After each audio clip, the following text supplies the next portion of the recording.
banyak Kang Rocky nih penjelasannya. Sekarang saya sudah menerima cukup banyak ini ya pertanyaan dari, mungkin kita bisa mulai dulu dari yang pertama nih dari Danes Kelautan 2008 untuk Mas Burhan nih. Pertanyaannya, bagaimana view sustainability di pengembangan pelabuhan di Indonesia, khususnya Pelindo? Kalau dari OP diarahkan ke green port daripada sustainable port ya. Mungkin Mas Burhan bisa memberikan tanggapannya.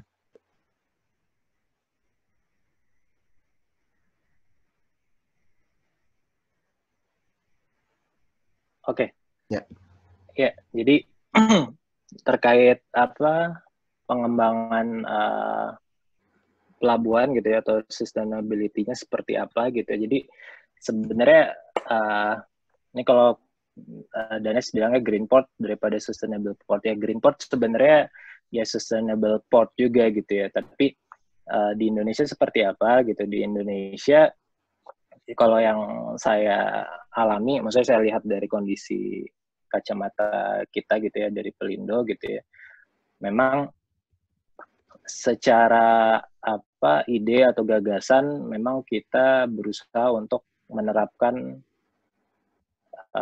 ya green port atau sustainable port itu sendiri gitu ya. Jadi memang ya pengembangan pelabuhan ya harus melihat dari long term view gitu ya, jadi jangka panjang gitu ya. Jadi memang tidak bisa hanya sekedar 5 atau 10 tahun dan sebagainya gitu ya.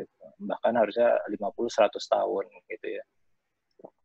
Nah, tapi di Indonesia gitu ya, tadi ya kita punya apa ya challenge yang di depan mata ya. Jadi rantai logistik yang belum efisien, lalu pelabuhan-pelabuhan yang standarnya saja belum sama gitu ya. Jadi kita lagi improve di sisi itunya gitu ya. Jadi kalau kita di compare dengan pelabuhan atau negara lain gitu ya, konsep green port atau bahkan sekarang ada istilahnya namanya smart port gitu ya. Ya mungkin hanya pelabuhan-pelabuhan tertentu saja yang mengarah ke sana. Kurang lebih gitu sih, Mas Danes. Mungkin dari Mas Danes mau memberikan tanggapannya. Halo Bang Danes. Cukup sih, gue rasa. Jadi sebenarnya kalau di Swedia tuh view sustainable port tuh lebih ke arah marketing sih Bang. Kan Prof. Gothenburg. Oh. Jadi dia ngarahnya bahwa mereka tuh jadi kayak first mover gitu loh.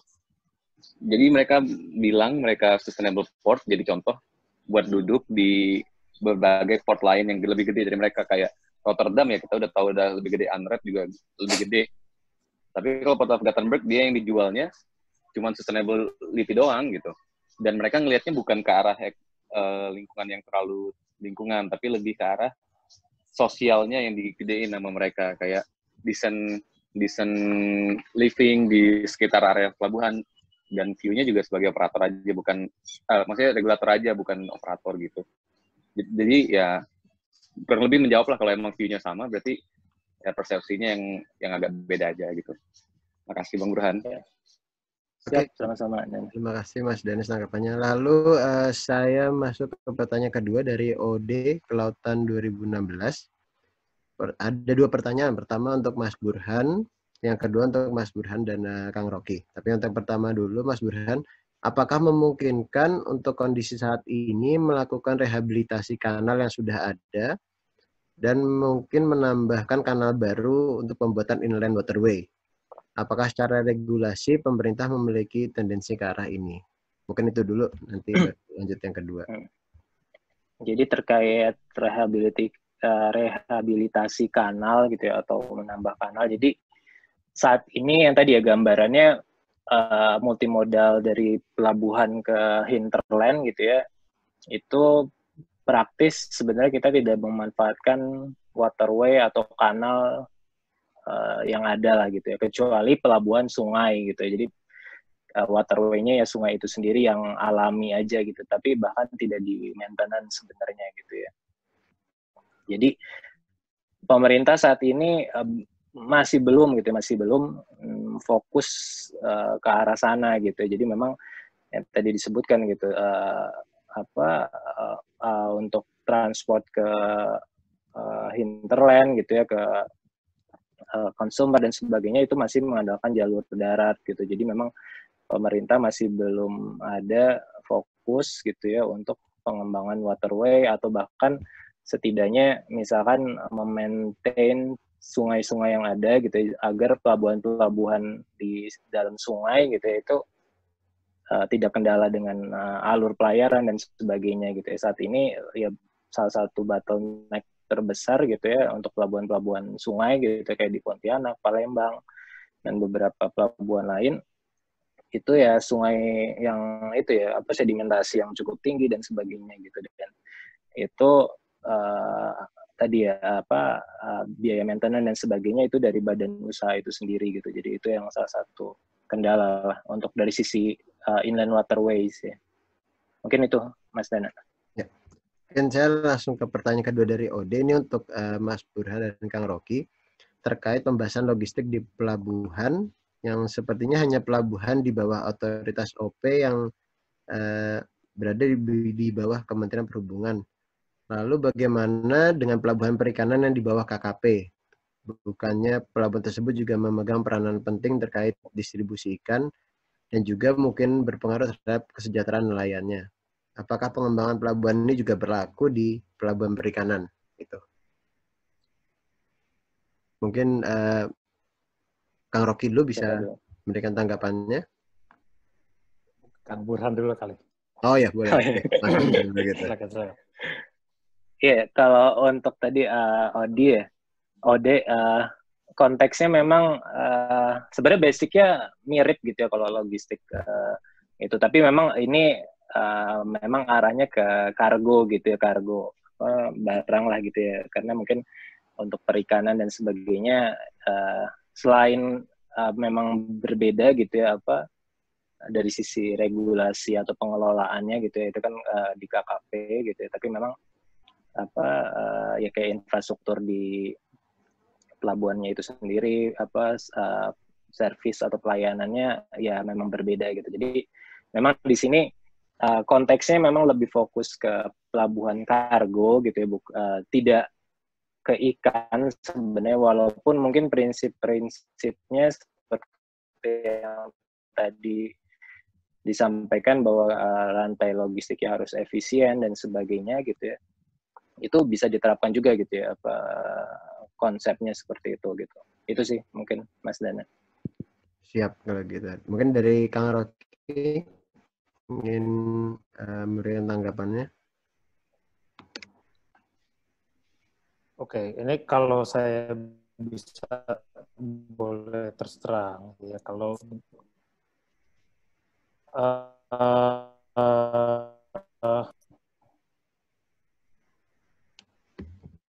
pelabuhan perikanan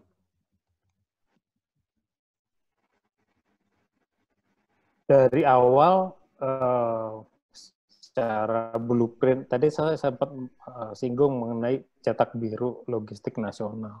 Nah, salah satu yang fatal adalah dari kelautan atau perikanan tidak disertakan dalam diskusi dalam tim perumus cetak biru nasional, cetak biru logistik nasional. Ya, tim cetak biru logistik nasional itu gabungan antara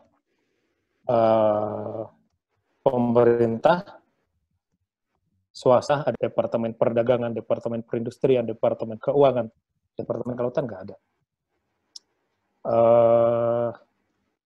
Dari swasta, pelaku logistik saya yang masuk di dalamnya, ada 2-3 orang lain lagi. Kemudian dari akademisi dari ITB ada Magister Manajemen ya Pak Senator. Tapi again tidak ada yang dari akademisi yang dari IPB Kelautan misalnya yang membicarakan ikan, atau teknik kelautan dari mana sih, dari kalau nggak salah dari Patimura ya, ada juga yang ikan, nggak ada yang ngomongin. Sehingga waktu kita bikin cetak biru logistik nasional, itu sama sekali nggak menyinggung tentang perikanan, pelabuhan perikanan. Nah, ini kita kurang koordinasi. Di suatu saat yang lain, saya lewat di depan gedung Kementerian Kelautan dan Perikanan, billboardnya ditulis diskusi mengenai sistem logistik perikanan. Nah, kalau menurut saya itu satu kesalahan yang fatal yang seharusnya bisa diperbaiki. Ya, harusnya menurut saya harusnya tidak dipisah. Secara prinsip sama kok, dan lewat pelabuhan biasa. Kalau dikatakan ditual ya di tempat banyak nangkep ikan, itu memang pelabuhan perikanan pasti ada. Tapi ketika akan diekspor, toh akan sama harus lewat Tanjung Priok juga katakan. Jadi mengenai ini betul bahwa harusnya itu memang dibicarakan terintegrasi hanya dari 2008 sampai sekarang itu masih dilakukan terpisah. Gitu. Kalau penting ya penting. Wah, ya siap kalau gitu, Karge. Mungkin dari Ode ada tanggapannya?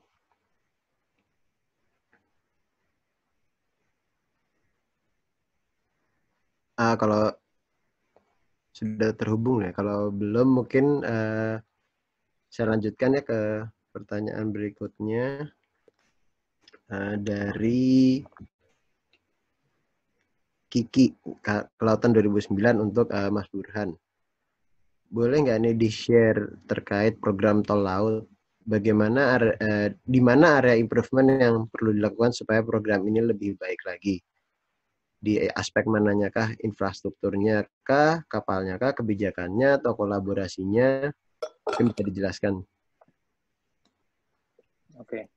Berarti ini jadi yang tadi saya sampaikan gitu ya, sebenarnya konsep tol laut gitu ya, itu ada dua gitu. Tadi menstandarkan service level di pelabuhan, tapi standar di sini tidak semua pelabuhan, misalnya 100 pelabuhan sama semua standarnya gitu ya, baik dari sisi kedalaman, alat dan sebagainya, nggak seperti itu gitu ya. Lalu yang kedua, increase efisiensi dari port and shipping network gitu ya. Jadi poinnya tadi tidak hanya sekedar menambah atau membuat ada kapal baru yang lebih besar gitu ya, ditaruh di rute tertentu dan sebagainya gitu ya. Tidak hanya itu, tapi memang kita mencari network yang paling efisien. Ini gambaran sederhananya yang tadi saya sampaikan gitu ya. Jadi kita bisa membaginya jadi beberapa kategori gitu ya. Ada tier 1, tier 2, dan tier 3 gitu ya. Lalu rutenya pun seperti itu dengan tadi ya jenis kapal yang mungkin berbeda-beda gitu ya tadi, dan kita bisa menganalisa atau melihat tadi kalau kata Kang Rocky berangkat ya penuh baliknya kosong, memang seperti itu gitu. Kita salah satu tantangan kita ada imbalance gitu ya dari sisi cargo flow gitu ya, tapi di sisi imbalance itu kita mungkin bisa menerapkan rantai yang setidaknya lebih efisien gitu ya. Nah, yang saat ini dilakukan gitu ya, itu tadi saya sudah sampaikan ada 26 rute gitu yang disebut ya dalam tanda kutip program tol laut gitu ya. Tapi teman-teman bisa lihat gitu ya di sini dari networknya itu ya seperti ya sporadis lah gitu ya. Jadi memang mungkin penentuan rutenya justru ada yang sangat panjang gitu ya, bahkan dari Surabaya ke Fakfak ke Kaimana dan sebagainya gitu. Itu dari rantai logistik mungkin nggak efisien gitu ya. Nah, tadi kalau pertanyaannya bisa improve dari mana, ya ini gitu, kita memperbaiki rute-rute ini gitu ya, tadi yang tadi udah saya sampaikan. Ya kita buat saja main route-nya mana gitu ya, secondary-nya mana gitu, lalu Dari situ kita taruh atau kapal-kapal yang melayani kita sesuaikan dengan cargo flow yang ada di rute tersebut gitu, Kiki. Jadi saat ini ya kita bareng-bareng gitu ya dari badan usaha, dari Pelindo juga gitu dengan Kementerian Perhubungan, kita coba mengimprove terus gitu ya. Jadi memang tol laut tidak hanya sekedar ya kapal dengan nama tol laut gitu ya, tapi memang ya ini program yang terintegrasi gitu. Kurang lebih itu mungkin, Mas Dana. Baik, kalau gitu. Dari Kiki, mungkin ada yang mau ditanggapi lagi dari jawabannya Mas Burhan? Enggak, Bang Dana. Terima kasih banyak jawabannya, Bang Burhan. Oke, kalau begitu. Ini ada lumayan cukup banyak nih pertanyaan yang masuk. Mungkin mengingat waktu, sesi pertanyaannya saya tutup. Cuman mohon izin dulu ke Mas Burhan sama Kang Rocky. Kalau kita tambah waktunya untuk menyelesaikan pertanyaan ini, gimana? Monggo aja sih, Dan. Oke, Dari saya juga oke. Oke. Kalau gitu saya lanjutkan ya. Dari Okta Kelautan 2007, ini untuk Mas Burhan dan Kang Rocky, ingin bertanya terkait dwelling time yang berditanyakan sudah berkurang ya. Apa sih yang bisa membuat dwelling time itu berkurang dan efeknya tuh sampai sekarang tuh bagaimana? Mungkin bisa di-share pengalamannya. Mau Kang Rocky dulu apa? Dwelling time di pelabuhan mungkin Kang Burhan coba deh. Boleh. Nah, Jadi nanti kalau ada mungkin saya tambahin. siap, Kang. Mungkin saya share juga sebentar. Ada tabel gitu ya, karena ngomong dwelling time. Nah ini ada sebuah dashboard gitu ya dari Kementerian Keuangan gitu ya terkait dwelling time. Jadi orang umum bisa mengakses ini dan tahu dwelling time di pelabuhan-pelabuhan seperti apa gitu. Teman-teman bisa lihat ini ya di bawah 3 hari lah ya dwelling time. Tapi sebenarnya gitu ya kalau dari kacamata saya gitu ya yang melihat, jadi dwelling time itu apa sih? Sebenarnya dwelling time itu kan bagaimana si peti kemas ini keluar dari pelabuhan gitu ya. Jadi lamanya peti kemas di dalam pelabuhan dengan harapan ketika keluar pelabuhan itu langsung ke si customer gitu ya atau cargo owner gitu ya, seperti itu gitu ya. Tapi yang terjadi seperti apa gitu? Yang terjadi adalah secara fisik memang peti kemasnya sudah keluar dari pelabuhan dan itu yang di-cut di hitungan ini gitu ya. Tapi ternyata ada sebagian peti kemas itu belum selesai clearance-nya gitu ya dari sisi custom gitu ya. Lalu ada yang namanya TPS, tempat penimbunan sementara gitu ya. Jadi peti kemas tersebut pindah gitu ya. Jadi secara dwelling time itu dianggap sudah keluar dari pelabuhan gitu ya. Tapi sebagian peti kemas itu ternyata belum selesai clearance-nya gitu ya, dan itu ada di TPS-TPS di luar pelabuhan, dan itu ternyata tidak terkontrol gitu ya. Jadi memang gambaran dwelling time di dashboard ini yang di bawah 3 hari sebenarnya tidak menggambarkan secara langsung bahwa logistik atau rantai logistiknya itu udah efisien gitu ya. Jadi memang ada sebagian gitu ya karena memang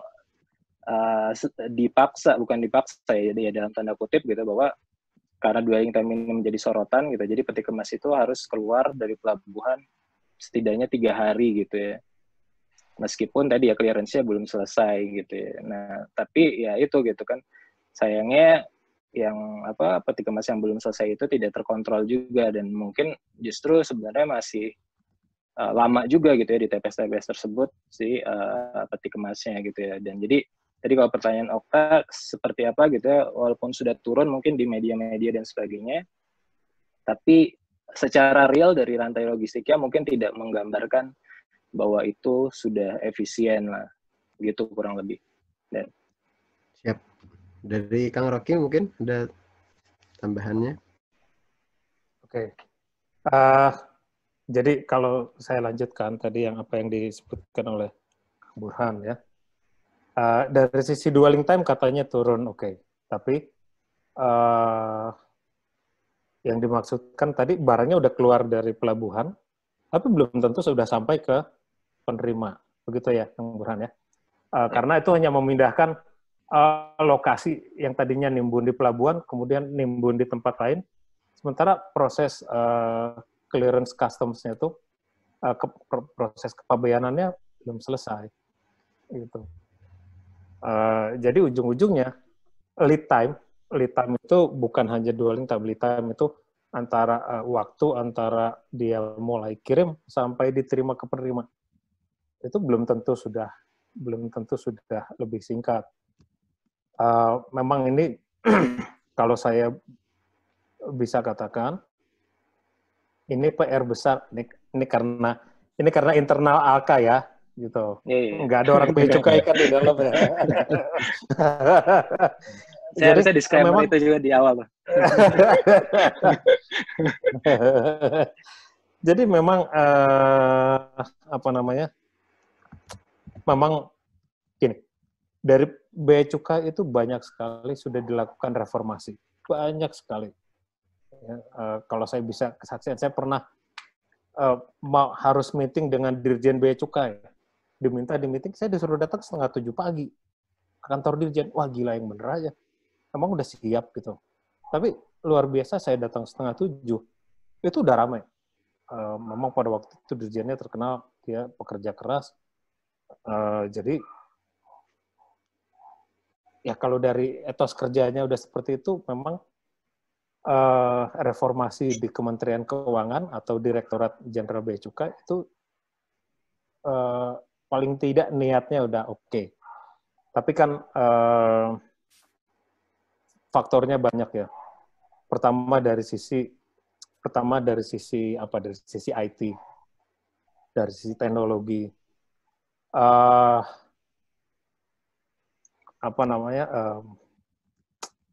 Untuk bisa lihat kontainer dalamnya ada apa, kadang nggak perlu dibuka juga. Kemudian dari sisi kesiapan dokumen, kadang importir di kita juga suka banyak yang satu, belum betul-betul mengerti proses importasi, sehingga begitu barang udah sampai sini, ditanya dari cukai, dokumen ini mana, izin impornya mana, nggak ada, baru kalang kabut. Nah, kondisi lain ya karena ketidaktahuan, karena kesengajaan. Jadi ya terus terang aja ya, praktek bayar di lapangan kan masih ada. Kalau karena dia susah, karena dia nggak ngerti, karena dia malas ngurus yang benar dengan proses yang benar, ya udah bayar aja. Kadang kalau udah seperti itu orang dibayar, ya sudah ya bantu deh. Tapi makin lama juga kan, kalau lancar saya nggak dapat lagi. ini loh ya, ini saya sebagai praktisi di dunia logistik, bahwa ini sudah banyak berkurang, tapi itu masih ada. Kemudian juga kebiasaan asal Bapak senang. Saya ada pada waktu Pak Presiden Jokowi, ini kan dwelling time Pak Jokowi concern sekali. Jadi kalau dipaksakan, betul. Jadi pernah Pak Jokowi ada event di Pelindo 2. Pak Presiden lihat dwelling time. Kemudian dari pihak Bea Cukai presentasikan, kemudian secara IT diperlihatkan bahwa ini sekarang coba berapa hari. Tapi saya tahu bahwa di belakangnya yang ditampilkan di IT itu tidak live. Bukan data real, data live ya, tapi itu sesuatu yang data yang dipersiapkan. Ya ini saya bagi, ini bukan saya benci dengan pemerintahnya atau bea cukainya. Ini saya share karena ada pertanyaan seperti ini, dan ini adalah PR untuk Anda-Anda yang lebih muda dari kita.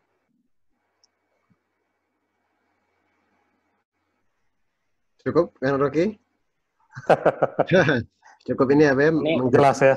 Menggetarkan ya. Integritas ini benar-benar jadi salah satu yang penting ya, dan ternyata ilmu itu sendiri juga sangat diperlukan. Bisa jadi mungkin dari sisi biaya cukainya, tapi bisa jadi mungkin dari sisi importernya tadi ya Kang ya. Ini Okta mancing-mancing aja nih kayaknya. Bang Okta gimana? Jadi keluar kan dari Kang Rocky kan. Ini recording nggak ada yang ke bea cukai loh ya, gila nih. Bang Okta gimana? Ada yang bertambahin lagi? Ya, jadi mungkin jadi meluruskan informasi di kita juga ya, semuanya teman-teman juga. Jadi ternyata apa yang sudah diberitakan tuh ternyata kenyataannya seperti itu ya. Jadi informasi juga ke kita. Ya mungkin tadi namanya, jadi yang tadi dashboard INSW itu yang menjadi tolak ukur gitu ya keberhasilan dwelling time gitu. Yang tadi kan teman-teman bisa lihat itu tadi bulan per Mei kayaknya itu 2,8 2,9 gitu ya. Tapi tadi yang sudah disampaikan Kang Rocky, realnya ya secara fisik peti kemasnya belum nyampe gitu. Jadi masih terhambat di clearance-nya gitu. Itu ya. Yeah. Oke, kalau begitu saya lanjutkan ke pertanyaannya Kang Ardi nih dari tahun 2005 untuk Kang Rocky. Terkait sektor logistik ini dalam masa new normal nih katanya sedang naik. Apa benar demikian? Lalu kaitannya juga terhadap hubungan Caraka Group dengan logistik retailer semacam Tiki, JNE, dan lain-lainnya seperti apa? Karena Kang Ardi ini melihat di flowchart-nya supply chain dari manufacturer ke end user, lalu kira-kira kendala terbesar apa yang dihadapi di sektor logistik pada saat seperti ini? Oke, ini berarti kita masuk lebih ke benar-benar logistik ya. Kalau dilihat apakah dalam kondisi COVID ini atau new normal, apa benar naik ya perusahaan pengiriman ekspres. Mungkin mengacu ke belanja online, kemudian diantar ke rumah. Ya. Belanja online diantar ke rumah itu kan sebetulnya menggantikan proses kita belanja ke retailer. Ya, yang proses yang kita berangkat dari rumah, kita ke retailer, kita belanja di tempat retail, kita bayar, kita bawa pulang, itu digantikan dengan kita nggak perlu ke retailer, kita pesan online, kemudian barang itu sampai ke tempat kita. Nah, tapi prakteknya kita pesan itu kan tidak dari pabrik. Kita pesan itu kan dari toko online atau dari marketplace. Ya, tetap sebelum sampai di marketplace itu, sebelum sampai di toko online, sebelum sampai di gudangnya Lazada, sampai di gudangnya siapapun, tetap ada kegiatan di belakangnya, yaitu dari pabrik ke gudang pabrik, kemudian diangkut sampai ke distribution centernya si marketplace atau si toko online. Oke, betul, karena kita nggak boleh keluar rumah, ya, kita keluar rumah dibatasi, banyak yang belanja kebutuhan lewat online. Tapi kondisi ekonominya nggak begitu. Beberapa dari kita yang cukup beruntung, kita punya cukup tabungan untuk bisa, ya oke, saya masih di rumah nih, saya nggak bisa ke mall, saya perlu beli handphone, ya saya belanja online lewat handphone. Tapi yang seperti itu nggak banyak. Kenapa? Karena kegiatan ekonominya berhenti semua. Karena pekerjaan saya dalam masa PSBB, saya tidak pernah harus tetap di rumah. Setiap hari saya masih harus kerja. Ini suatu pemandangan yang saya cukup tua untuk saya lewat waktu krisis ekonomi yang luar biasa 97, 98. Kegiatan ekonomi pada waktu itu masih jalan. Kegiatan ekonomi sekarang banyak yang berhenti. sama sekali berhenti. Jadi ini menyebabkan buying power turun. Orang-orang kehilangan pendapatan, kehilangan pekerjaan, yang bisnisnya tutup itu banyak banget. Yang jadi pengangguran, yang bisnisnya tutup, yang hutang bank nggak bisa kebayar itu banyak banget. Jadi ketika orang nggak punya uang, dia berhenti belanja. Mau belanja offline, mau belanja online, itu akan turun. Ketika belanja offline maupun belanja online turun, kegiatan logistik dari pabrik sampai ke gudang juga pasti turun. Ya, jadi secara umum,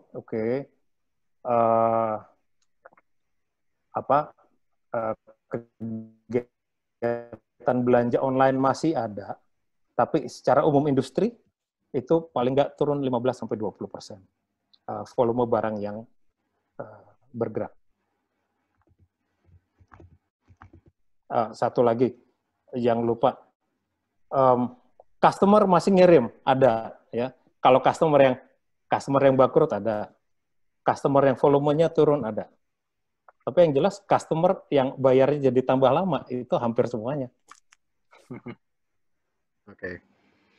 Mungkin tadi pertanyaan Kang Ardi belum dijawab, Kang Rocky. Kira kendala terbesarnya di sebagai praktisi logistiknya sendiri gimana itu, Kang? Dengan ternyata katanya yang tadi Kang Rocky jelaskan, buying power-nya ternyata kan turun karena bisnisnya tutup. Lalu kalau dari logistiknya sendiri, Kang Rocky gimana ini tantangannya?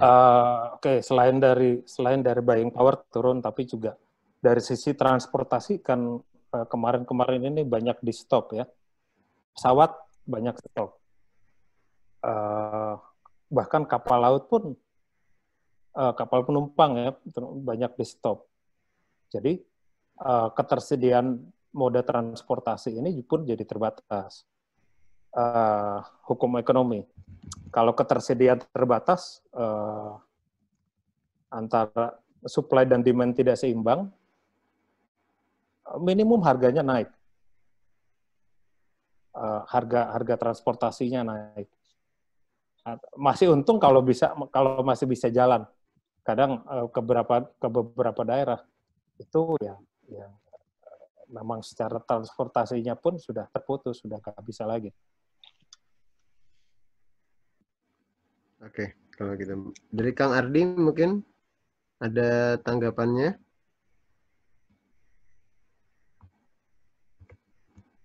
Kang Ardi? Oke, mungkin saya langsung lanjutkan aja nih ya. Berikutnya pertanyaan dari Vera, Kelautan 2008 untuk Kang Rocky. Dari sisi komponen IT dalam infrastruktur logistik, bagaimana visibility digitalisasi sistem logistik di Indonesia? Secara praktisnya, apakah memungkinkan proses logistik dibuat seperti sistem online marketplace?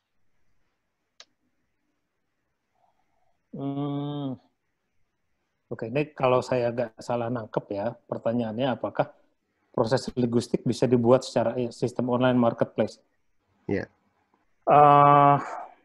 Begini, beberapa hal yang dilakukan mirip online marketplace itu adalah satu, misalnya apa yang dilakukan oleh cargo.co.id atau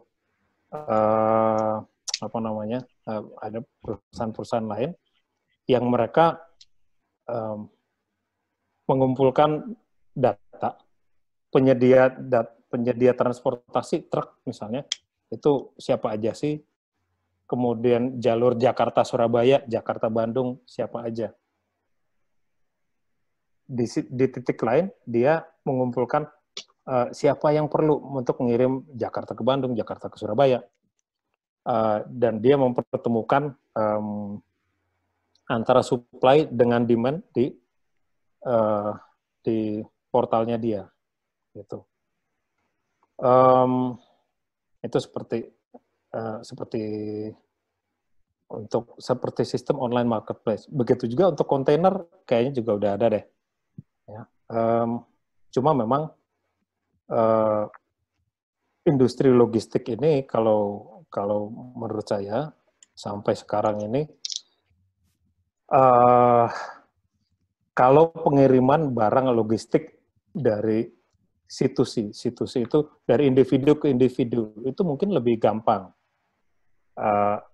Interface dengan interface dengan penyedia jasa pengiriman itu nggak terlalu banyak. Beda dengan yang sifatnya B2B atau B2C. Faktor di dalamnya itu banyak, perlu banyak sekali komunikasi,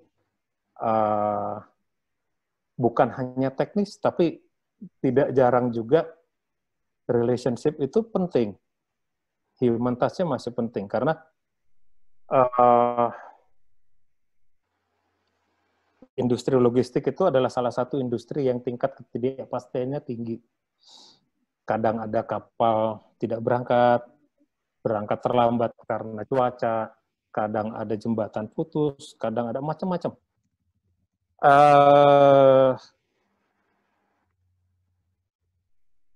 Ini menurut saya, kalau untuk yang logistik B2B, logistik B2C, belum bisa dibuat seperti sistem online marketplace. Kalau C2C mungkin udah bisa, ya, sebetulnya udah bisa.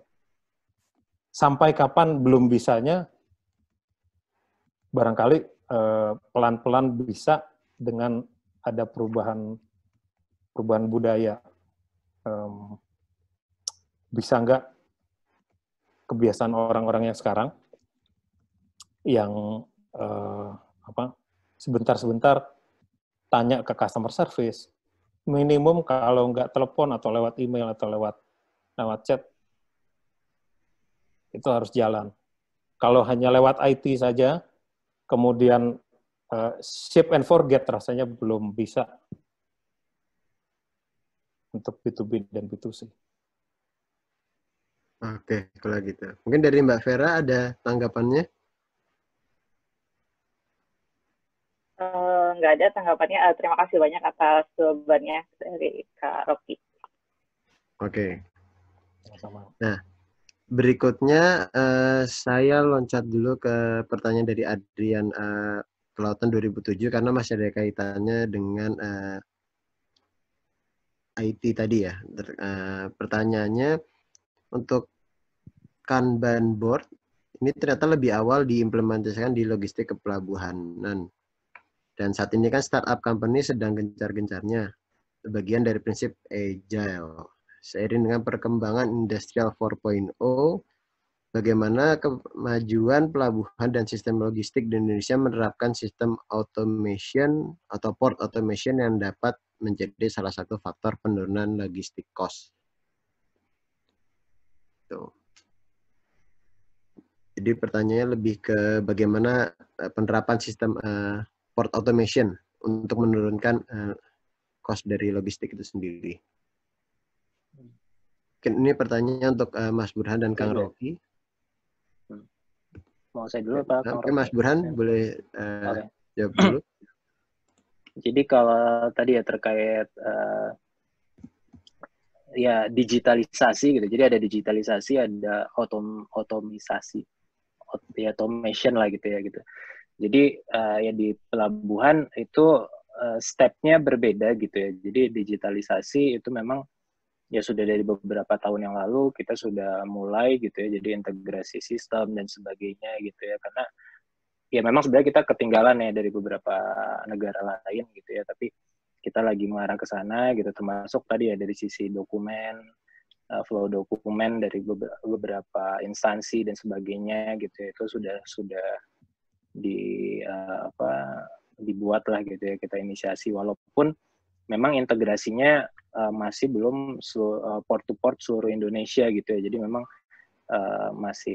masih banyak yang harus diimprove gitu ya kalau dari sisi digitalisasi, termasuk tadi ya balik ke yang konsep integrated port network tadi gitu ya, tadi yang belum standar termasuk ini ya digitalisasi ini gitu. Jadi beberapa pelabuhan masih konvensional dan sebagainya gitu. Padahal logistik itu kan keseluruhan Nusantara lah gitu ya. Nah, lalu terkait automation gitu ya. tiap negara sebenarnya berbeda-beda ya. Maksudnya di beberapa negara Eropa atau Amerika gitu mungkin automation menjadi salah satu tren yang sangat inilah gitu ya, berkembang, karena memang satu mereka dari labornya gitu, dari tenaga kerjanya mahal gitu ya, jadi itu worth it lah gitu ya, mereka invest alat automation yang mahal gitu ya, karena memang biaya pegawainya, biaya pekerja pelabuhannya mahal gitu ya. Jadi itu membuat efisiensi lah, selain dari sisi operasional expenditure juga, tapi dari sisi labornya juga. Tapi kalau di Indonesia mungkin agak sedikit berbeda gitu ya, karena dari si labor itu masih murah gitu ya, dan tadi banyak mungkin dari sisi human resource-nya masih belum ter-upgrade lah gitu ya. Ya tadi yang bahkan digitalisasi saja mungkin belum optimal gitu. Jadi memang untuk automation sendiri di Indonesia mungkin saat ini belum menjadi solusi gitu ya untuk tadi ya penurunan logistik cost, atau bahkan mungkin penurunan biaya di operator pelabuhannya itu sendiri gitu ya, karena tadi gitu beberapa faktor gitu. Jadi gitu mungkin Mas Adrian gitu ya. Jadi kalau dari sisi port operator ngelihat automation di Indonesia terutama itu belum menjadi solusi yang pas lah gitu ya, walaupun kita mengarah ke sana ya gitu ya, semi automation dan sebagainya. Itu sih mungkin. Ya, mungkin dari Kang Rocky ada tambahan? Saya coba sharing pengalaman saya yang berhubungan dengan, satu berhubungan dengan Kanban, kedua berhubungan dengan Kaizen ya di logistik. Tapi saya nggak bicara ini ke pelabuhanan ya. Kalau ke pelabuhanan mungkin Kang Burhan lebih pas. Jadi tahun 2007 saya dapat beasiswa dari pemerintah Jepang untuk belajar logistics management. Ya. Background-nya karena biaya logistik di Indonesia itu mahal, pemerintah Jepang itu sangat concern. Salah satu cara untuk menurunkan biaya logistik itu adalah dengan menaikkan know-how dari orang-orang industri logistik di Indonesia. Jadi waktu itu saya ada 20 orang Indonesia top management dari perusahaan-perusahaan logistik atau perusahaan manufacturing dikirim ke Jepang untuk belajar logistics management. Belajar itu bukan hanya di kelas, tapi termasuk visit. Ya. Saya dapat kesempatan untuk dapat visit ke Toyota Part Center di mana ya, di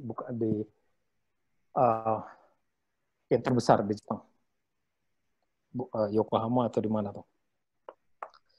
Pembicaranya CEO-nya langsung, jadi luar biasa tuh. Kalau untuk saya di praktisi logistik, kenapa ini luar biasa? Karena logistik Toyota itu terkenal nomor 1 efisiensinya. Ya,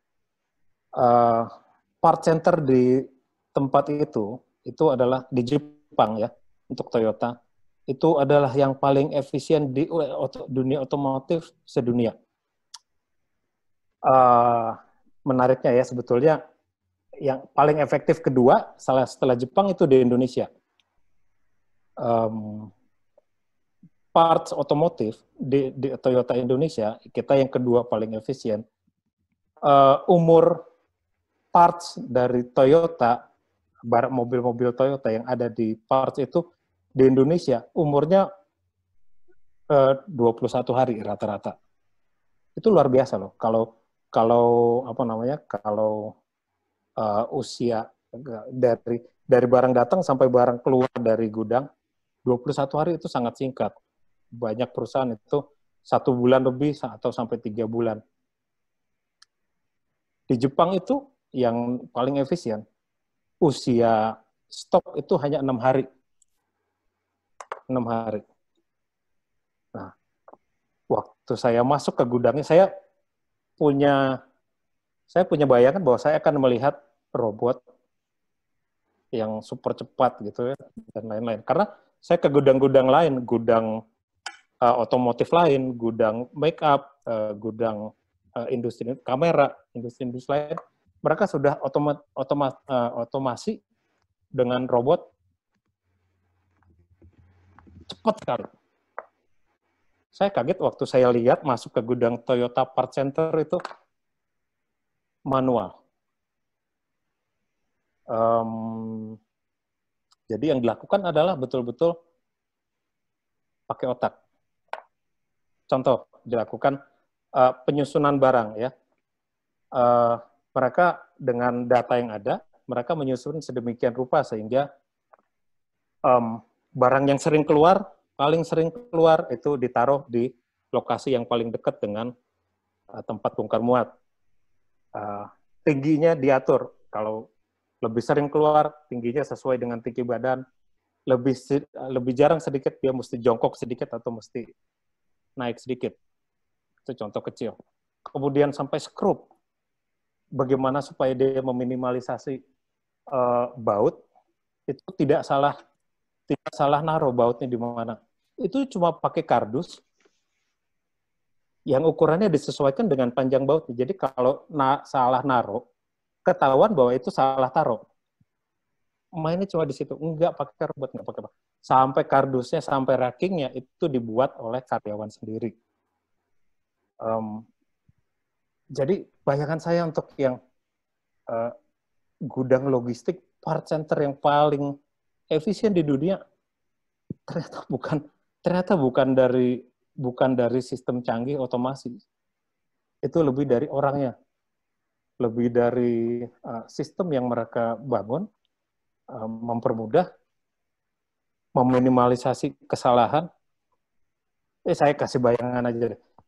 Di ruang kelasnya itu ada papan tulis. Papan tulis, spidolnya ditaruh di kanan. Ada tempat spidol, tulisan tempat spidol. Ditaruh di kanan. Di kiri, tempat penghapus. Penghapusnya ada di kiri. Kenapa? Orang Jepang itu nulisnya dari kanan ke kiri. Jadi dia spidolnya tidak ditaruh di tengah, tidak ditaruh kiri, dia taruh di kanan. Supaya meminimalisasi waktu orangnya. Langkah yang keluar, waktu yang dipakai untuk ke situ. Langsung ke kanan, ambil spidol, langsung nulis dari kanan ke kiri. Dia ngapus dari kiri kan, dari kiri hapus ke kanan, nulis lagi dari kanan ke kiri, baru taruh penghapusnya lagi di kiri. Itu sampai sedetail itu. Saya kalau cerita detailnya di gudang mereka, improvement yang dilakukan seperti apa tuh luar biasa, dan itu membuka mata saya bahwa efisien itu nggak harus otomasi yang mahal, nggak harus pakai teknologi otomasi robot, tapi dengan mengubah proses, mengubah kebiasaan, itu betul-betul bisa dilakukan logistik yang murah dan sangat efisien. Oke, mantap banget nih share-nya Kak Rocky. Mungkin kembali ke Mas Burhan nih, terkait apakah otoritas dan operator pelabuhan dapat bekerja sama dalam satu bentuk strategic partnership untuk mengelola suatu pelabuhan. Karena menurut informasinya Mas Adrian ini, di Indonesia ada di Pelabuhan Kuala Tanjung seperti Port Rotterdam dan DP World lalu Pelindo 1. Dan bagaimana mereka bekerja sama dalam investasi dan mengelola nantinya.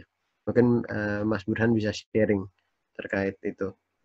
Ya, jadi sebenarnya yang saat ini dilakukan ya seperti itu gitu, strategic partnership gitu untuk pengembangan pelabuhan yang cukup besar lah gitu ya. Jadi tadi ya di sisi otoritas pelabuhan sebagai fungsi regulator dan juga Pelindo gitu atau Badan Usaha Pelabuhan BUP gitu dari sisi operator itu trennya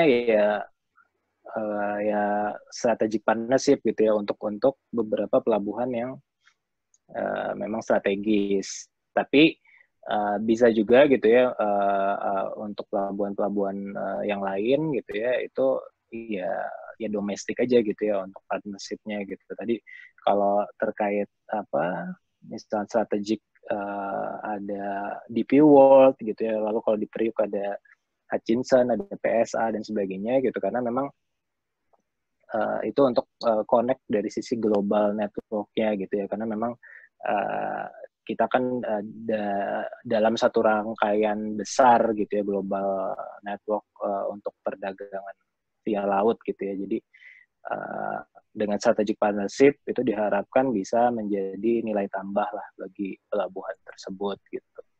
Itu mungkin Mas Dana. Oke. Mungkin Mas Adrian, PW, ada yang mau ditanggapi?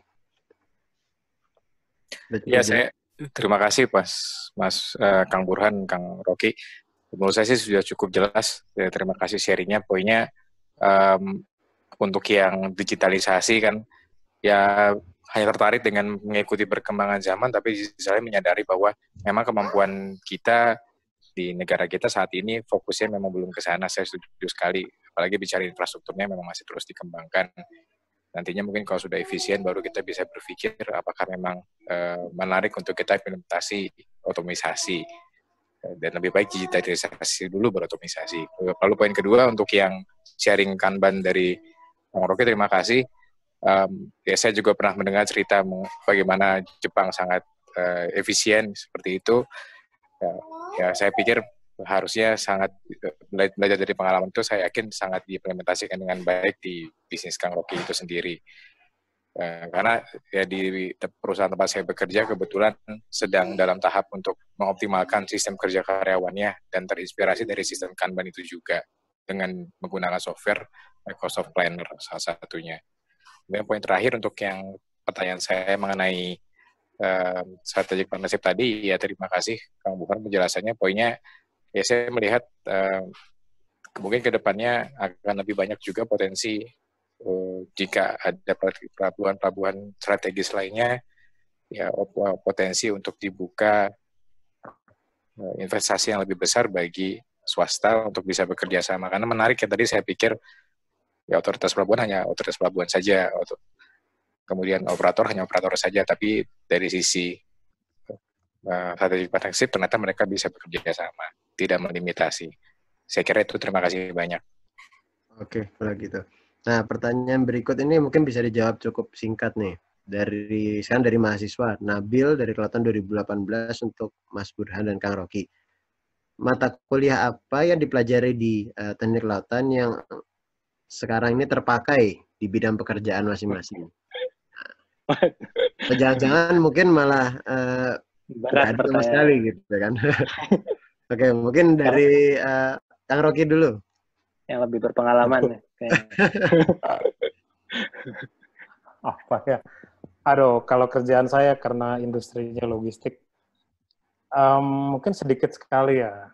Apalagi yang berhubungan dengan struktur, gelombang, aduh, nggak kepake deh. Tapi buat saya yang banyak yang bermanfaat itu, salah satu mungkin yang menarik manajemen proyek ya, itu untuk saya itu sangat membantu tuh. Kalau yang lain secara struktur atau mungkin hampir nggak kepake. Mata kuliah apa ya, nggak ada kayaknya. Mungkin aja kuliahnya di teknik industri kali Kang Rocky ya. lebih kepake. Oke, kalau dari Mas Burhan gimana nih? Iya, kalau ditanya ini justru jadi bingung juga ya. Karena memang kalau di Pelindo sebenarnya ya beberapa hal itu dipelajari ya di KL gitu ya, kayak ya perencanaan pelabuhan gitu ya, lalu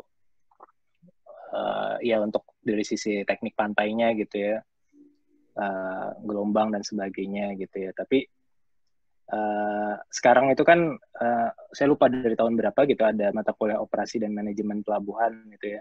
Makanya kemarin dari tahun lalu gitu ya saya tertarik untuk bantu gitu join dengan Pak Handoyo gitu.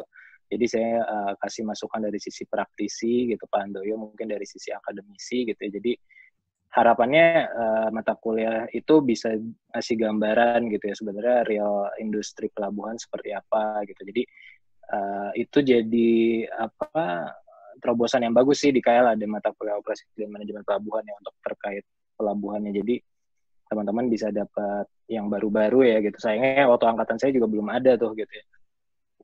Itu bisa dapat gambaran yang nanti mungkin berguna kalau teman-teman tertarik masuk ke industri pelabuhan gitu ya. Jadi kalau saya sih itu. Jadi memang ya sedikit sih gitu ya memang terpakai gitu ya karena memang tadi lebih banyak ke manajemen gitu ya.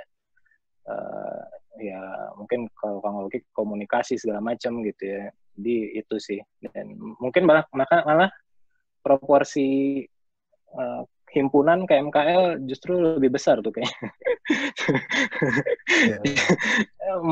Yang akhirnya kepakainya gitu ya. Kalau dari saya gitu ya. Mungkin berbeda sih untuk alumni KL yang di Pelindo yang lain karena kalau saya kan nggak ke teknik langsung gitu. Itu mungkin Dan. Oke, kalau gitu. Berikutnya, mungkin ini juga tadi sudah dibahas terkait rantai logistik yang mengeluarkan biaya yang masih belum efisien. Mungkin kalau boleh dirangkum dalam singkat kata gitu dari Mas Burhan dan Kang Rocky, evaluasinya apa sih Kang yang terpenting untuk bisa membuat rantai logistik di kepelabuhanan khususnya itu bisa jauh lebih efisien ke depannya? Mungkin dari Kang Rocky dulu.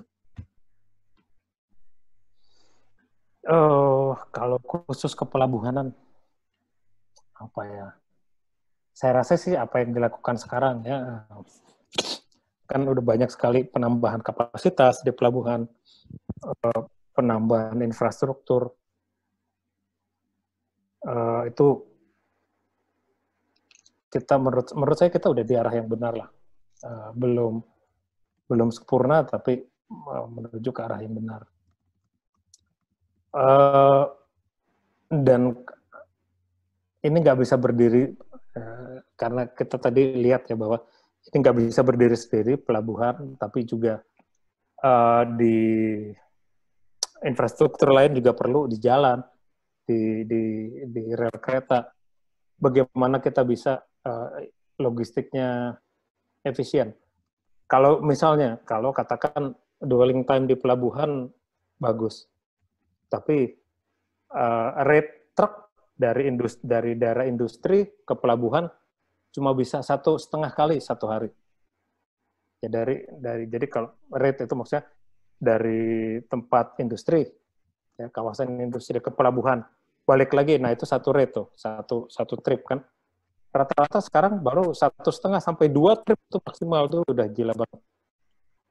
Kalau secara kilometer kan harusnya bisa mungkin 4 sampai 6 kali mungkin trip sehari itu kalau dari kilometer. Itu contoh kecil aja bahwa pelabuhan kalau rantai pasok di logistik itu nggak bisa berdiri di pelabuhan aja. Ya pelabuhan penting, mungkin kalau khusus pelabuhan saya rasa Kang Burhan lebih cocok kali untuk jawabnya. Oke. Mas Burhan gimana? Jadi kalau tadi ya terkait ya rantai logistik ya di sisi kepelabuhanan gitu ya. Tadi yang seperti di slide saya gitu sebenarnya kuncinya ada 5 gitu ya. Jadi untuk bisa improve gitu, 1 dari sisi regulasi gitu ya.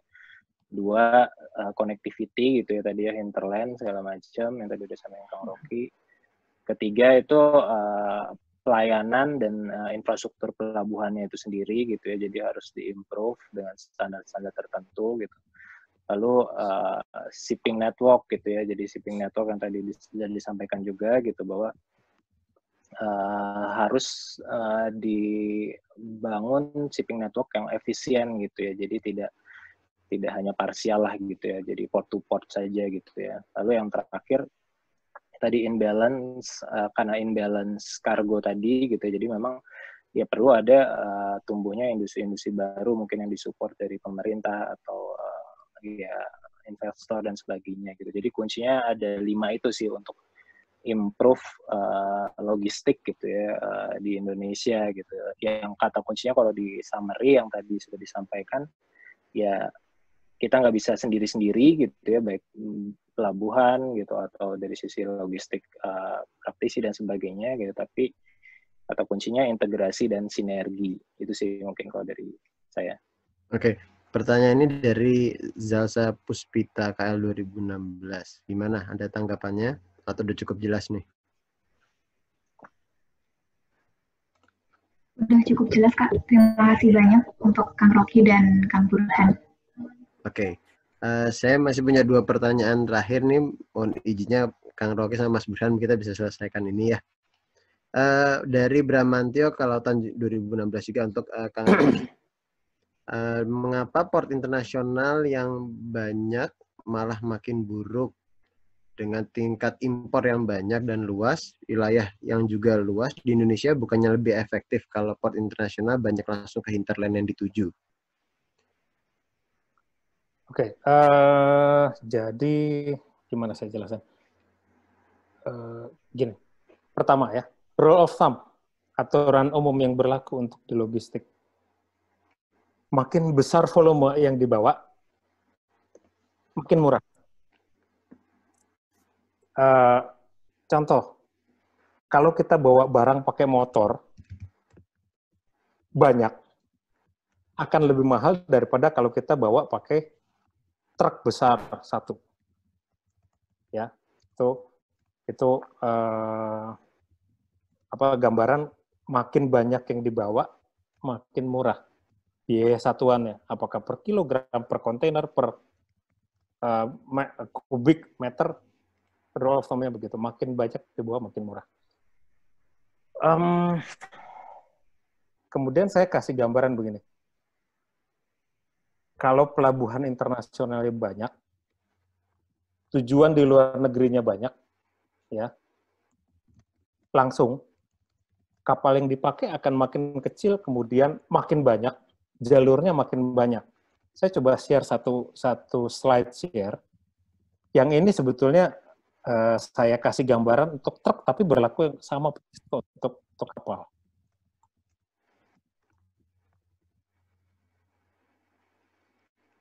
Gini, kalau pelabuhannya banyak, ya, katakan ini dulu, ini sisi kiri, pelabuhan di luar negeri, banyak. Kemudian di kanan, pelabuhan di dalam negeri, banyak. Kemudian langsung satu-satu begini. Jalurnya jadi banyak sekali, kemudian kapal yang dipakai juga jadi kecil. Ya, akan beda dengan kalau begini. Katakan pelabuhan di China kan bukan cuma satu ya, ada banyak. Atau tujuan luar negeri lah. Ini ada dari China, dari Jepang, dari Singapura, dari Thailand. Ini ada dari Denpasar, dari Makassar, dari pelabuhan-pelabuhan kecil lain. Kalau kumpul dulu di satu hub, ya, konsolidasi ke satu hub, kemudian dibawa jalan dengan kapal yang lebih besar, biaya satuannya jadi lebih murah, jauh lebih murah. Kapal yang dipakai jadi berkurang, tidak banyak, kecil-kecil, tapi lebih sedikit, lebih besar. Kira-kira gambarannya seperti inilah.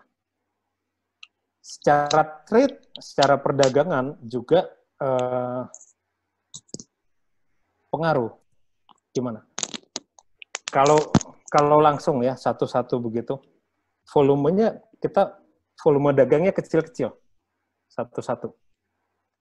Tapi kalau lewat beberapa pelabuhan saja, juga hanya lewat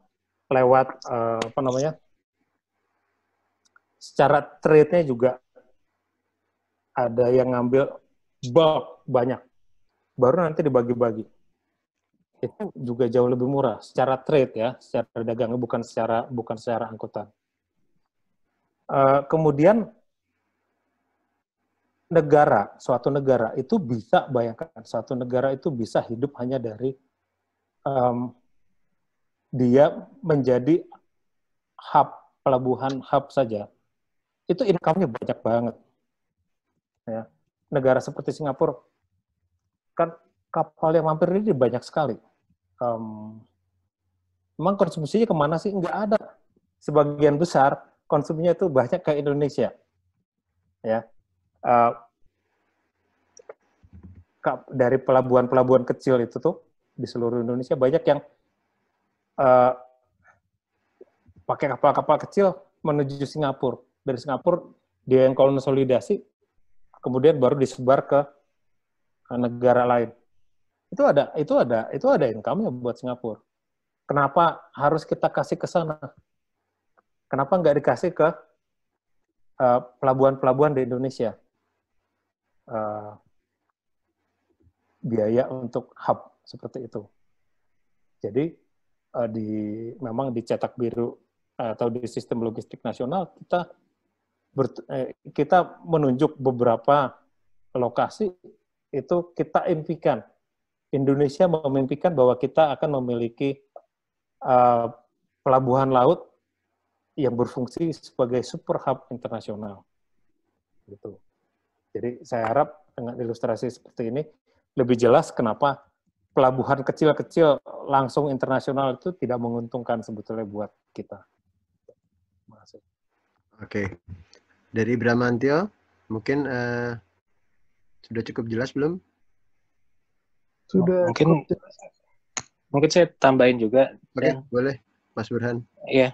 Jadi sebenarnya tadi yang disampaikan Kang Rocky mungkin sebenarnya bukan poinnya bukan internasional yang banyak itu nggak baik ya Kang. Tapi memang tadi ketika kita punya hub gitu ya untuk mengkonsolidasi tadi ya pelabuhan-pelabuhan kecil gitu ya dikonsol di satu pelabuhan hub gitu ya itu akan lebih lebih bagus gitu ya karena memang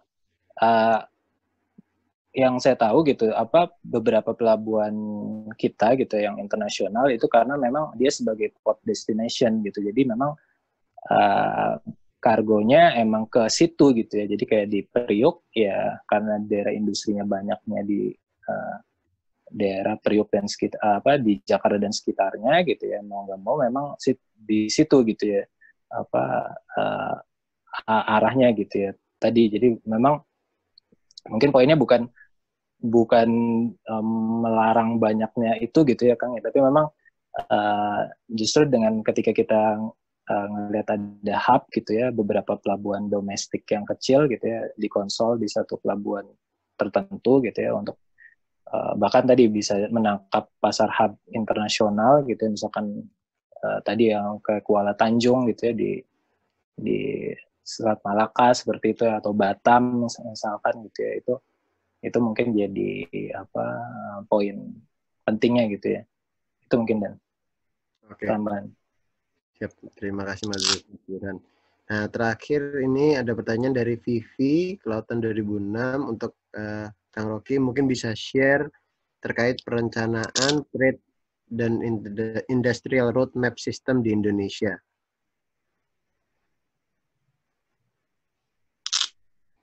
Ya itu concernnya itu terkait perkembangan logistik terkait tadi trade and industrial roadmap kan sudah ada sarana atau electronic system untuk matching komoditas dari port A ke port B dan untuk minimalisir direct cost. Nah, mungkin bisa share terkait perencanaan trade dan industrial roadmap sistemnya di Indonesia bagaimana, Kang?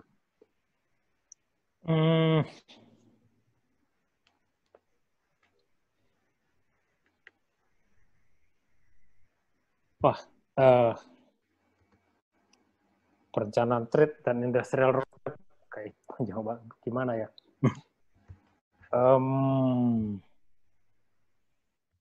Mungkin Mbak Vivinya di itu dulu dan Apa? Boleh. Mungkin Vivi, Barangkali.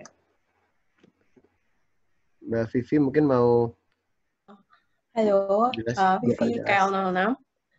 Ya. Jadi maksud pertanyaannya, karena dari tol laut itu sendiri kan, dia ada rute dari port A ke port B. Dalam pemilihan rutenya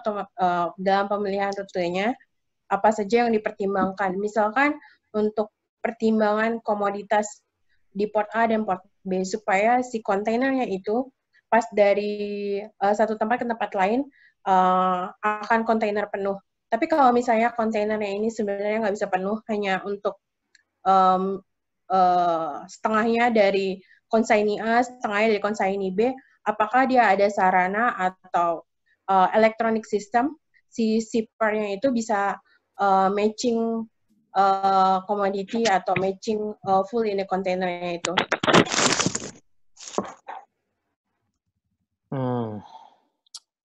Oke. Kalau saya jawab ya sebetulnya ini kan ini berhubungan dengan imbalance sebetulnya ya. Imbalance itu bahwa dari Jakarta ke daerah, ke kebanyakan daerah itu kebanyakan penuh, sementara baliknya kosong. Ya. Mau pakai sistem apapun, mau pakai elektronik begitu ya untuk bisa ngumpul gitu. Memang volumenya kurang. Artinya produksi yang keluar dari barang yang keluar dari daerah-daerah itu memang minim sekali. Ya. Ekonomi Indonesia itu terlalu mau nggak mau sampai sekarang kita harus akui bahwa terlalu Jakarta sentris. Ya, konsumsi daerah banyak tapi produksinya hampir nggak ada. Kalau kita lihat paling ekstrim Papua deh. Hampir ya, konsumsi ke Papua kan besar ya, yang namanya konsumsi seluruh penduduk di sana kan perlu makan, perlu bahan bangunan, perlu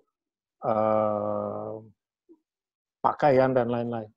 Tapi barang produk yang keluar dari daerah sana sedikit sekali. Kenapa? Karena contoh potensi daerah di sana itu belum digali atau dikelola dengan baik. Contoh Papua harusnya bisa ada kopi.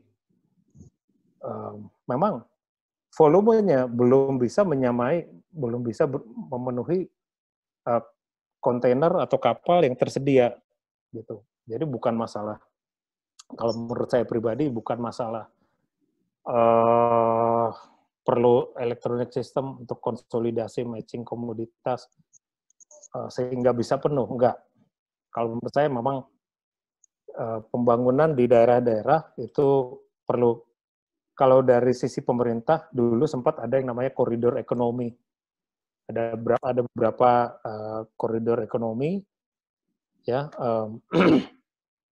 pengembangan industri. Koridor 1 daerah mana, komoditasnya apa, roadmap-nya pembangunannya seperti apa, logistiknya akan ngikutin itu.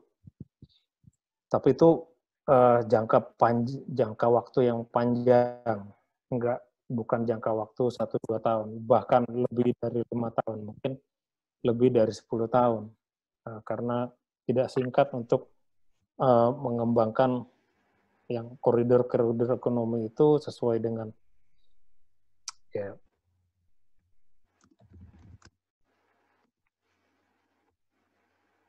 Gimana, Mbak Vivi? Oke, kayaknya jadi bukan di permasalahan untuk bikin industri dari bukan permasalahan dari industrinya, tapi harus untuk pengembangan dari daerahnya supaya bisa jadi penghasil komoditas itu sendiri. Baru sistem tol lautnya, jadi kontainer dari satu port A ke port B balik lagi bisa penuh dari komoditas itu sendiri. Oke. Jadi gini, dengan perbaikan sistem, dengan kelancaran, biaya logistik itu memang turun. Tapi kalau menurut saya dengan memperbaiki balance, pengaruhnya jauh lebih besar daripada kita efisiensi direct cost yang ada gitu. Nggak akan bisa turun banyak deh. Mungkin nambahin dikit, Dan. Ya, silakan. Jadi, Mbak Vivi, jadi kalau di shipping network tuh kan ada 2 jenis lah ya gitu. Ada port to port gitu, ada loop lah. Jadi dia mengitari di beberapa pelabuhan gitu ya. Tadi ketika shipping network ada port to port gitu ya, sekalinya imbalance, memang ya akan berpengaruh sangat besar gitu ya dari sisi shippingnya gitu ya. Jadi memang yang tadi sudah disampaikan Kang Rocky gitu, salah satu yang bisa adalah ya tadi ya menumbuhkan gitu ya aktivitas ekonomi gitu di daerah-daerah gitu ya.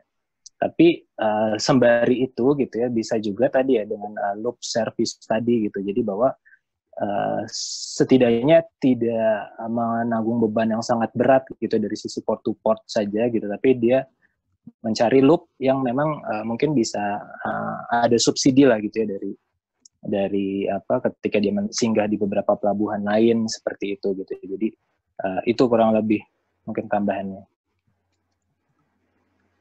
Gimana Mbak Vivi? Sudah cukup jelas? Iya, udah jelas. Makasih Kak Rocky and Burhan. Yeah. Oke. Itu pertanyaan terakhir dari Mbak Vivi.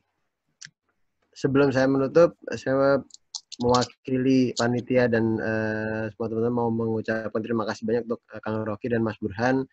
Ini lebih dari sekedar sharing session sih kalau menurut saya nih.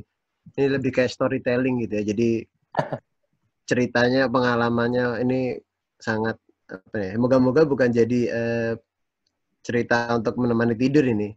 Jadi sekali lagi terima kasih banyak atas kesediaannya. Nanti setelah ini kami dari panitia akan merangkum pertanyaannya dan nanti juga akan di-share. Mohon izin share presentasinya ke teman-teman yang lain. Nah, sebelum selesai ini mungkin kita bisa berfoto bersama dulu. Faisal atau Eki ya yang mau itu. Mungkin yang lain bisa menyalakan videonya dulu. Kalau berkenan. Sambil senyum ya, karena nggak tahu di page berapa. Nggak panjang kali ini, cuma 3 page aja. Lumayan. Tapi paling nanti kalau video rekaman perlu ada yang diedit dulu nanti. Ya itu hati-hati Ki. Itu bahaya kan benar. Hebat ini sesinya saya kagum sampai 10:30 malam masih 52 peserta. Wah, mantap nih, mantap. Ini masih banyak yang belum terlihat fotonya.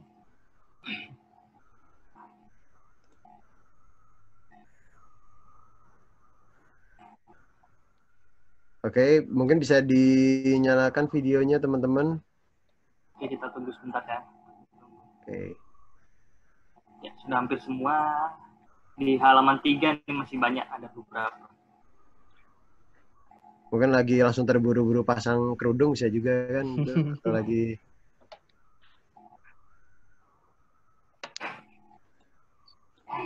Harisman kayak cuma login aja, dia nampang doang. Jin, videonya Jin. Oke. Hesta ya, Sal? Oke. Ya. Udah semua ya, kita mulai aja ya fotonya. Ini karena ada beberapa halaman dan kan nggak tahu masuk halaman mana, jadi senyumnya ditahan agak lama. Kira-kira 10 detik lah ya. Oke, saya mulai dari sekarang ya. Ya, ditahan senyumnya. Ya.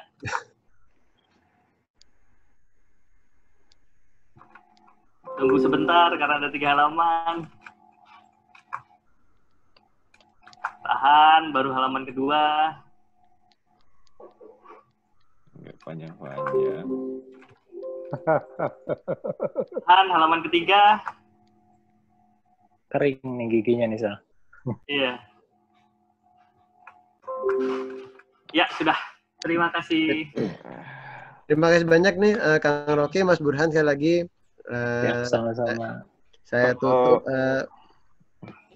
webinar AK sesi 2 hari ini. Terima kasih atas perhatiannya. Kita berjumpa lagi di seri berikutnya. Assalamualaikum warahmatullahi wabarakatuh. Assalamualaikum warahmatullahi wabarakatuh. Kalau mau ngobrol-ngobrol bebas masih boleh sih sebetulnya. Ya kalau mau ngobrol, takutnya udah kemalaman juga sih, udah 11. sih. Mantap sih. Ini. Terima kasih panitia. Thank you banget Kang Rocky. Sama Kang Burhan. Kang Eki, makasih juga Faisal. Dana. Sip. Mungkin next-nya itu kayaknya dan agak awal aja tuh, jam 7 gitu. Soalnya masih Isa Ya. Oh. Subhanallah, iya ya. Karena saya dia mau Isa duluan, jadi kan ini. Oke lah. Ini masih pada kemut semua, bisa di unmute sih. Nah, kalau mau ada bocoran nggak sesi berikutnya apa, Kang? Si PW nih di itu tuh. Lu ngisi we. Topik berikutnya sebetulnya sesi berikutnya apa nih, Sal? Jadi topik berikutnya itu sebenarnya bukan berdasar hasil polling, cuman dari ketersediaan pembicara. Ketahuan akhirnya ya. Jadi siapa yang mau mengajukan diri jadi pembicara boleh loh. Kalau dari polling sih tadi energi laut ya. Cuman memang saya udah coba tanya-tanya untuk energi laut yang berkecimpung di situ masih sangat sedikit. Nanti coba saya tanya. Yang paling deket mungkin ke entrepreneurship kali ya? Ya, entrepreneurship ada beberapa yang sudah bersedia. Mungkin yang related ke kelautan ataupun mungkin nanti yang bisnis secara umum sih. Kang Rocky juga sebetulnya bisa ngisi lagi. Iya. Entrepreneur juga kan? Ya, gila. Ya kan coba banyak kontak. Kan entrepreneur. Ya, coba kontak angkatannya Kang Rocky di Mas Bobby ya. Itu karena dia usaha kapal. Ya. Iya. Jadi nanti coba saya kontak dulu. Iya. Karena ada terkait pertanyaan juga terkait pandemi juga ada kan beberapa di respondennya. Sekarang gue jualan bansos, men. Bansos. Jualan sembako. Aduh. Tapi pandemi luar biasa memang. Berapa persen, Kang? Turunnya, Kang, kalau dari sisi ini? Kalau logistik sih ya nggak terlalu banyak lah. 15%, 20% maksimum kali turunnya. Sama ya, di Kang Rocky mau tanya dong. Iya. Saya Andre 2007. Ini kalau ke migas itu kan kita biasanya punya fasilitas master list nih. Nah, tapi kejadiannya banyak kita mau impor atau menggunakan fasilitas logistik, tapi malah terkendala di bea dan cukai. Karena terus customnya ribetnya setengah mati. Apalagi kita sebagai engineer harus memvalidasi semua barang yang masuk gitu. Jadi kadang antara kita sebagai pembeli dan dari logistik kita butuh bantuan agensi lah. Kalau ya kayak Caraka atau kalau di Batam saya biasa pakai Batam Samudra, Putra Nabas dan sejenisnya. Nah itu entah kenapa kadang hal itu yang malah menjadikan gap gitu. Jadi kayak ini barang masuknya lama nih, sedangkan kita butuh cepat buat ngejar progres dan lain-lain. Sebenarnya apa sih sistem yang bisa memperbaiki untuk gimana supply chain antara barang-barang ini, terutama yang kita perlu pakai jasa agensi ini bisa jadi sebenarnya on schedule gitu.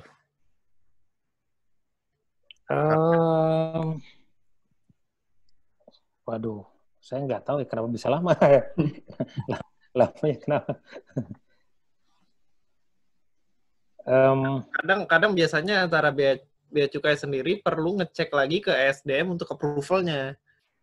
Ya mungkin kalau teman-teman migas mengalami hal ini, mungkin kalau yang di FPC bahkan biasanya kalau yang ngurusin barang pasti kerjaannya yang ngurusin master list, ngurusin bea cukai, harus sering-sering sowan ke kantor bea cukai, wah. Sowan itu penting juga, betul. Gitu. Ya mungkin ya mudah-mudahan sih sistemnya bisa ngebantu semua sektor gitu ya, Kang. Jadi nggak cuman good logistik yang ke goods aja, tapi yang ke business to business itu yang ya biasanya lebih penting. Betul.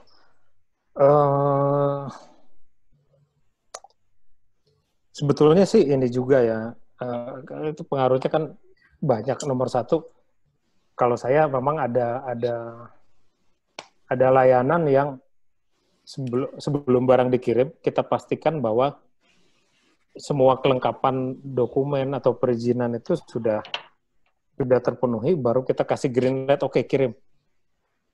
Nah, kalau seperti itu biasanya cepat sih, nggak lama. Apakah itu industri migas, industri